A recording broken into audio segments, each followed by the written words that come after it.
I've got an itch I can't scratch, I'm missing a piece that completes a whole part of me, an open wound scar to see. Everybody. You will hear a man talking to a receptionist at a hotel. First, you have some time to look at questions 1 to 7.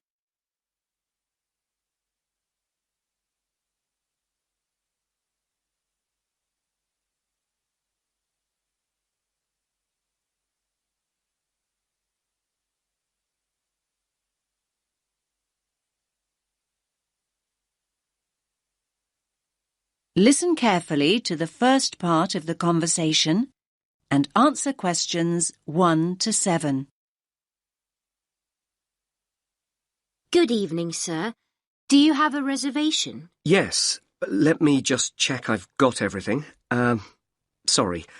Yes, a reservation. It's in the name of Hartley, Martin Hartley. Let me see. Oh, yes. Here it is. That's for 3 nights. Yes, that's right. Do you need my passport? I just need to take the number as a form of ID. No problem. Now, can I just ask you to fill in this registration form, please? Actually, no. You see, I've broken my wrist. Yes, I noticed that. I'm afraid form filling is something I can't manage right now. Not without a lot of pain, anyway. Oh, dear. I'm sorry, sir. But don't worry. I can complete the form for you.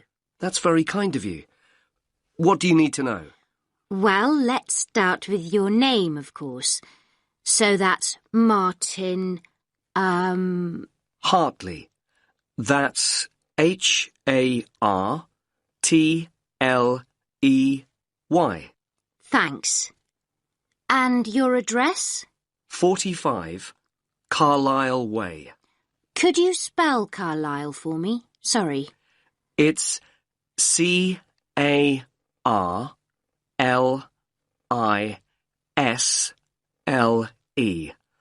You don't pronounce the S. Carlisle Way. And that's in Lewes. Lewes. And is there a state? I don't think you have states in the UK. No, we have counties. It's East Sussex. Sussex is with double S.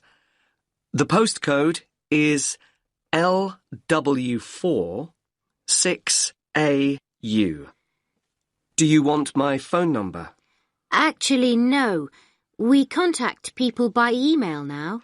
Ah, yes. And send me lots of advertising too, I suppose. My email is hartleynitram@yahoo.co.uk. Sorry. A bit slower, please. Hartley, my surname, then Martin backwards, NITRAM. That's all one word. And all lowercase? That's right. No capitals. At yahoo.co.uk. Thank you very much, Mr. Hartley. And could you give me your passport now, please? Thanks.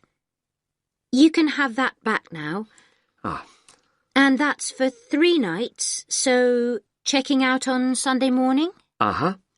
OK. You're in room 16.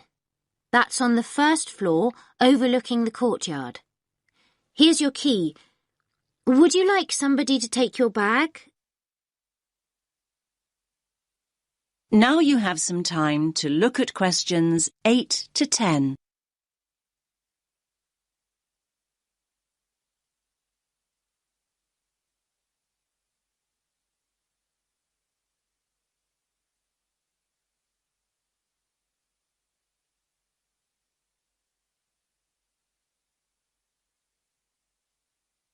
Now listen to the next part of the conversation and answer questions 8 to 10.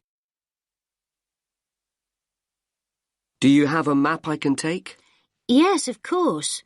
We've usually got lots of them here. Somewhere. Ah, yes. Here we are. Thanks. Could you show me where we are exactly? Let me have a look. Yes. This is our street here, Avenida Constitución. The bigger hotels are marked, so let me just see which one is us. Here. Yes, here. This is Hotel Columbus, just before you get to the museum. I say just before because that's the way most people get here. I mean, coming from the main square where all the buses stop, or from the station. Yes, that's the way the taxi came in from the airport. I thought we drove past the museum, though, just after we went through that big square you mentioned. Ah, you probably mean here. That's actually an art gallery.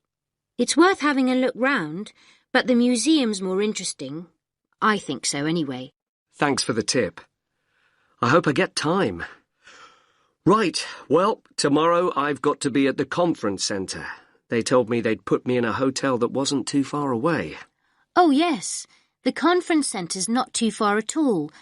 Let me see. Yes, down here. You can walk there in 7 or 8 minutes. Just cross over the road and go straight down this street here. That will take you towards the newer part of the city. Walk on for a couple of blocks, and then when you get here, you just have to go right a very short distance, and then you'll see the conference centre above the other buildings. It's quite big. I see. That all looks quite straightforward. Thanks very much. My pleasure. Have a nice evening, sir.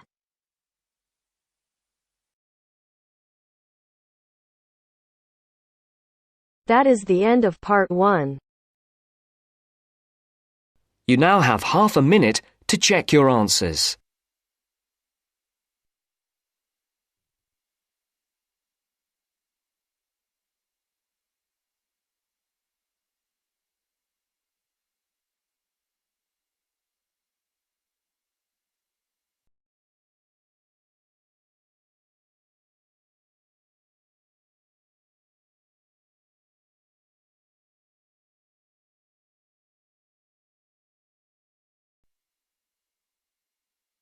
Now turns to part 2. Part 2. You will hear a talk about young people living on their own. Listen carefully and answer questions 11 to 12.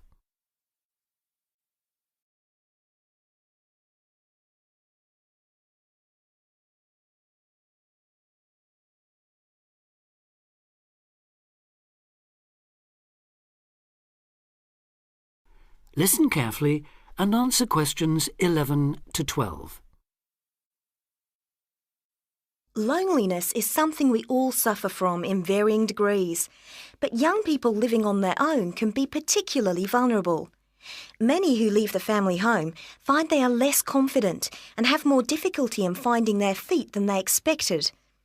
Often, going to work or study in another town or city will be the first time they have lived away from home.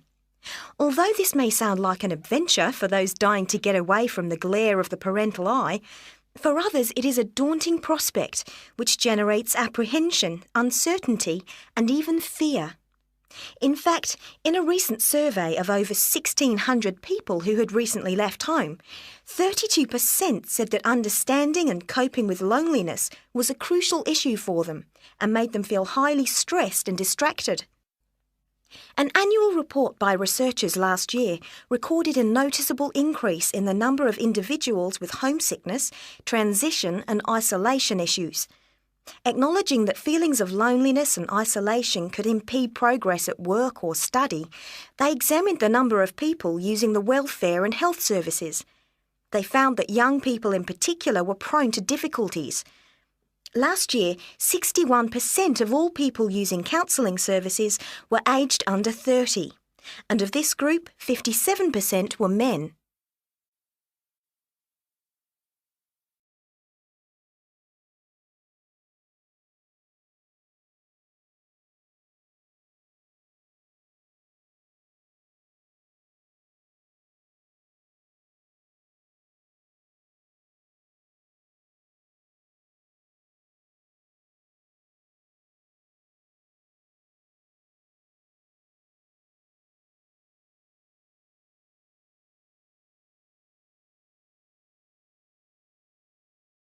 Now listen and answer questions 13 to 20.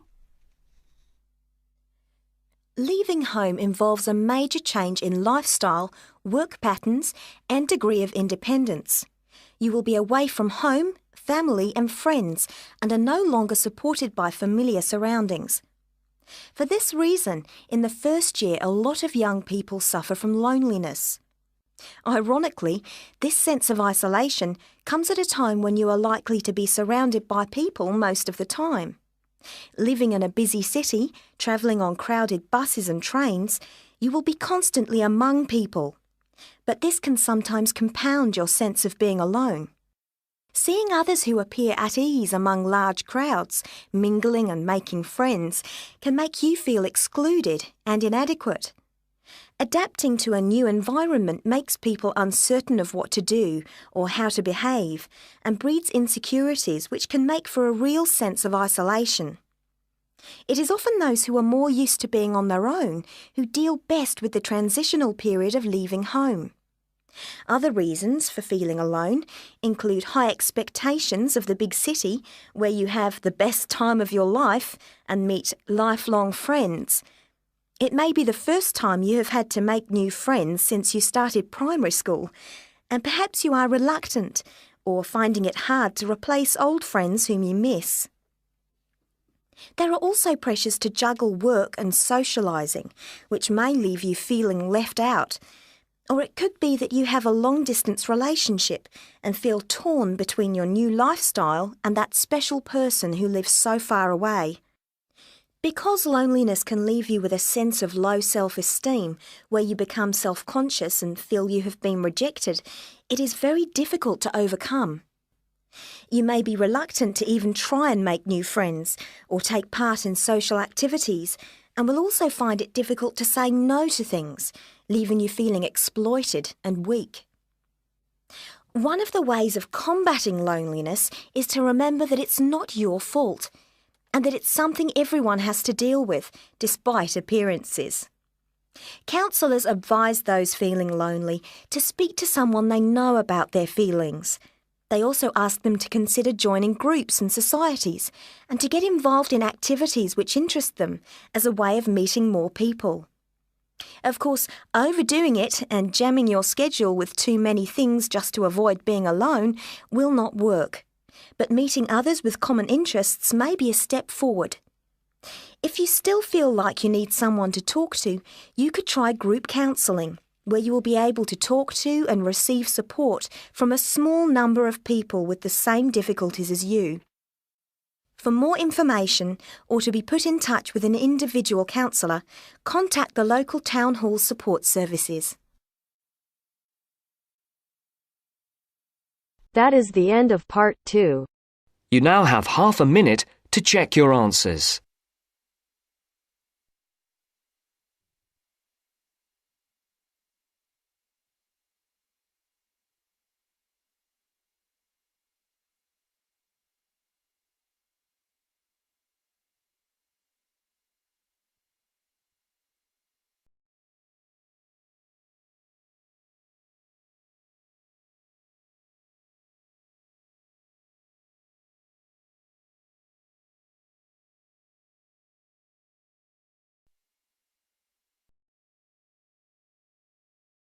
Now turns to part 3.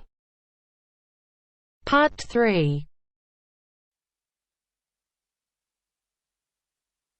You will hear two students talking about reading. First, you have some time to look at questions 21 to 24.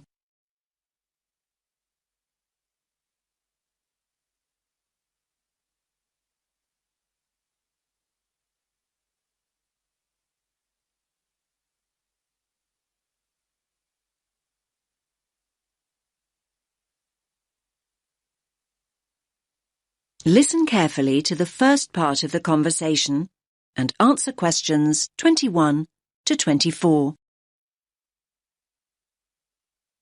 Hi, Milena. How's your research for your assignment going? Which assignment, Josh? The one on sustainable transport. It's due in on Friday. Oh, I've not nearly finished it. I've still got so many articles to get through. In fact, I need to read another 2 books on the reading list before I can even think about writing it up. It doesn't help that I'm a really slow reader. Well, why don't you practice speed reading, just like me? Oh, let me into your secret. If anything, if I don't get a move on, my assignment is going to be late. What exactly is speed reading, anyway? Well, speed reading basically means reading faster and more efficiently. It can make such a difference. I've noticed the benefits already, and I've only been doing it a few weeks. Sounds good. What benefits are we talking exactly? Well, the majority of people read at an average rate of 250 words a minute. So that means that an average page in a book or document would take you around 1 or 2 minutes to read. So up to 2 minutes a page. That sounds quite fast to me. I reckon I spend at least 5 minutes on each one. But just think about it. Imagine if you could double that rate to 500 words a minute. You could zip through all the articles and books in half the time. Another thing is that it can help you understand the basic structure of an idea or an argument much better. Now you have some time to look at questions 25 to 30.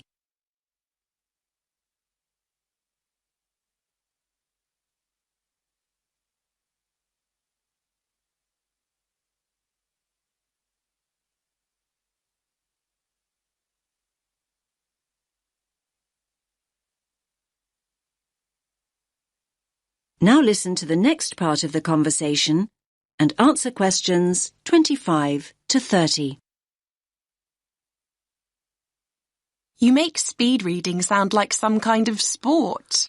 Well, actually, speed reading is a bit like playing sport. I like to think it's similar to running. Running? Much too fast for me. I'm more of a jogger. You're not selling it to me very well. Okay, but just think about what it takes to be a fast runner. You can learn the techniques, but to get really good at it and build up your speed, you really need to practice. But athletes train for hours every day. That's true, but your reading speed can improve if you practice a few basic techniques. The first thing to do is to actually find out how fast you're reading at the moment. So, time my current reading speed. But I read so slowly, it will be really depressing to find out just how slow I am. Believe me, timing yourself is a really good idea and it's so easy to do. There are lots of online speed reading tests. You just enter the words reading speed test into Google and loads will come up. You could also do a reading comprehension test and see how well you understand what you're reading. I don't know. But remember to read at your normal speed and time yourself on a few different pages. The average of your times should indicate your average reading speed. What do I do next? Well, the next thing to do, and this is really important, is to get rid of distractions. I used to think that music in the background while I was reading was a good thing, but it wasn't for me. I found I increased my speed by working without any noise whatsoever. I usually read in the library, but there always seem to be people talking around me. Well, try using earplugs to block out all the distractions. Another important thing is to set yourself targets. Basically, if you know what your goal is, you're more likely to achieve it. My goal? Well, that's easy. I need to find out about the problems of accessible transport in Africa and then think about some solutions. I know what I need to do, but I keep skipping back to a sentence I've just read. And at other times, I go back a few pages just to make sure that I've read something right. I know what you mean. Actually, a lot of people do that when they read. They reread material when they don't actually need to. It's called regression, and it's important to get out of the habit of doing it. You can reduce the number of times your eyes skip back by running your finger or a pencil along each line you read. Your eyes will follow the tip of your finger, and this helps you avoid skipping back. Why not give it a try? Yes, I think I'll give it a go. But I suppose the first thing to do is find out what my reading speed is. What a thought!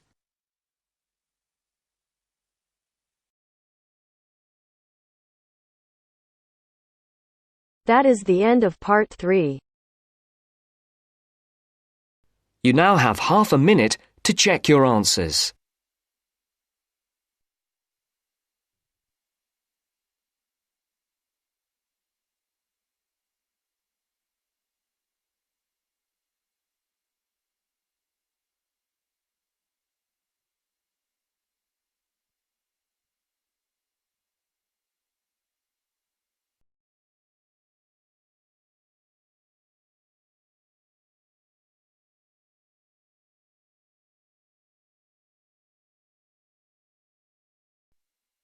Now turns to Part 4. Part 4 section, you will hear an introductory lecture to a course on Southeast Asia. First, you have some time to look at questions 31 to 40.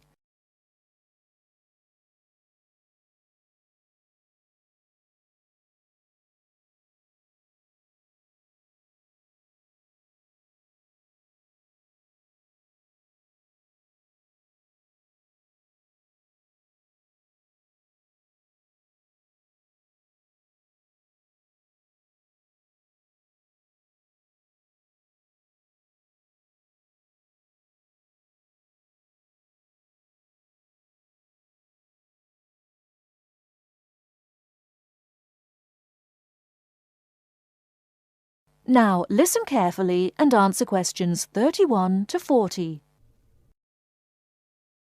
My name is Paul Stange. I'm coordinator of this course. It's called Southeast Asian Traditions. I'm also the author of the study guide and the course reader, and you should have those in front of you.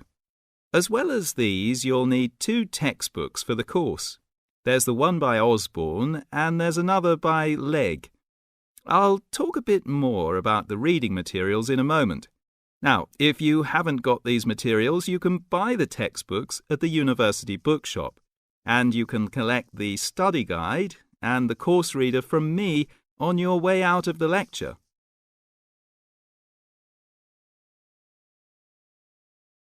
The purpose of this lecture is simply orientation. What I'm going to do is introduce myself, talk you through the course, and give you some additional advice, apart from what's contained in the study guide, on dealing with the various assignments for the course.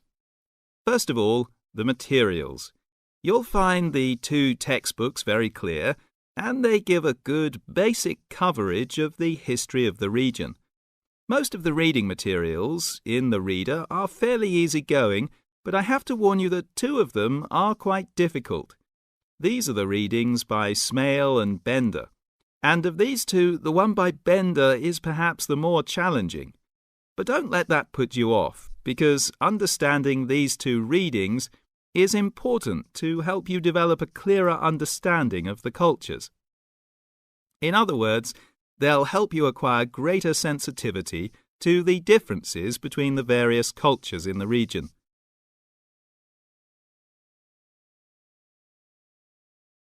Now, the course itself. The course has multiple aims. It's primarily a history course, but it's not only a history course. It is, in most respects, a cultural history course focusing on Southeast Asia. Nevertheless, the course is, as you'll see from the materials, an introduction to the Southeast Asian Studies component of the Asian Studies program. In looking at the cultural history of Southeast Asia, there are 2 major influences to be considered, the Chinese and the Indian. It's important not to forget the extensive influence that these 2 countries have had in the region. China has been trading throughout the region since at least the 6th century, so many of its cultural and social traditions have influenced the countries in the area, and religious practices from India have helped form today's culture. So we'll be looking for the links and the connections between traditional patterns and today's developments in the region. I think you can now begin to see how these past influences might form a background for the present-day social practices. And in the same way, this course will form a basis or background for 2nd and 3rd year courses, with their focus on the modern period, and in particular, the economic and political situation of the region. So, that's the outline of the course. I'd like to go on now to look at what you have to do, your assignments and so on. That is the end of Part 4. You now have half a minute.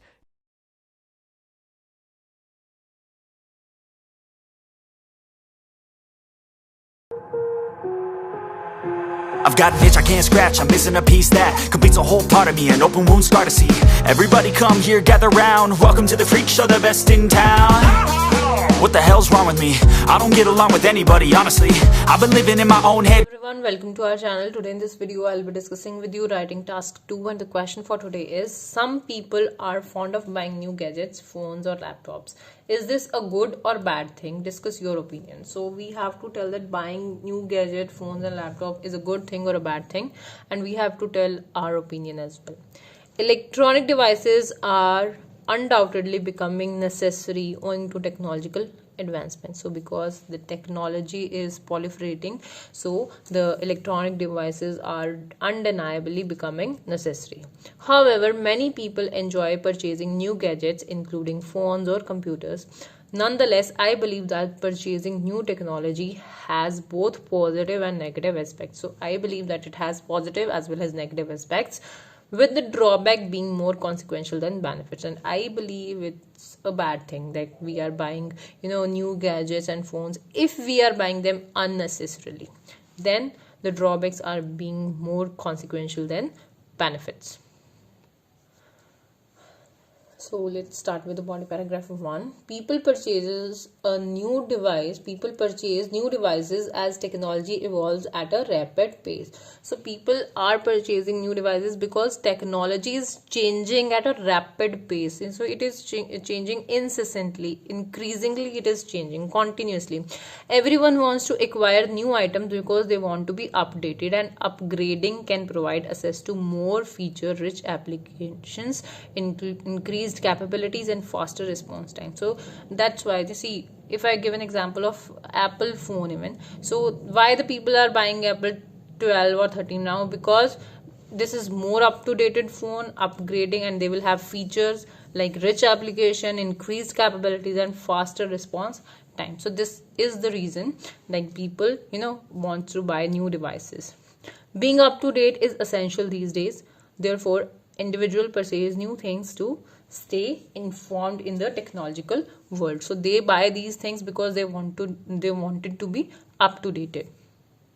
Now if we talk about its disadvantages or its downfalls, so there is no ounce of doubt that buying new electronic products is not only a waste of money but also has detrimental effect on the environment. So I believe that it is totally wastage of money and it could have bad effect on the environment as well. Investing too much money in new gadgets might put people in financial trouble. Moreover, with huge manufacturers launching new models every year, the term latest and greatest has lost the meaning. So because technology, or we can say manufacturers, are making new models every year. Like now, if in this year if I talk about iPhone, Apple 14 will be there, and next year Apple 15 will be there. So the meaning is lost. Like latest and greatest, it has lost now. Apart from it, people upgrade their phones and discard their older one. So what they do, they buy a new one and discard their older one. Dangerous substances are gathered when devices are inappropriately disposed of and ends up in landfills, affecting the environment's air, soil and water, which overtly or covertly affect human health. Means overtly or covertly means directly or indirectly affect the human health. So there are dangerous substances in the mobile phones, and if they end up in landfills, right, then it will definitely affect the environment's air, soil and water, which will directly or indirectly affect humans also. For instance, according to a survey conducted by New York Times, trash grounds impact the habitat of around 90% of species. So it will not only affect the humans, it will also affect the species. Therefore, instead of discarding products, a simple approach is to repair them to survive as long as possible. So instead of buying new gadgets, it's better to upgrade that one, or we can repair them to survive as long as possible. Now, conclusion. To reiterate, buying new electronic devices is undoubtedly an intelligent strategy to remain up to date. However, excess of everything is bad. Excess of everything is detrimental. Even buying new gadgets, because it can negatively affect the environment and strain human beings financially. It can put pressure on human beings financially as well, right? Now again, if I give an example of Apple phone, it's of I guess 1 lakh or 30,000 something in India, the latest one. So it can put pressure on human beings financially. So this was for today. If you like the video, do hit the like button and subscribe to our channel. I'll meet you in the next video. Till then, bye bye and take care.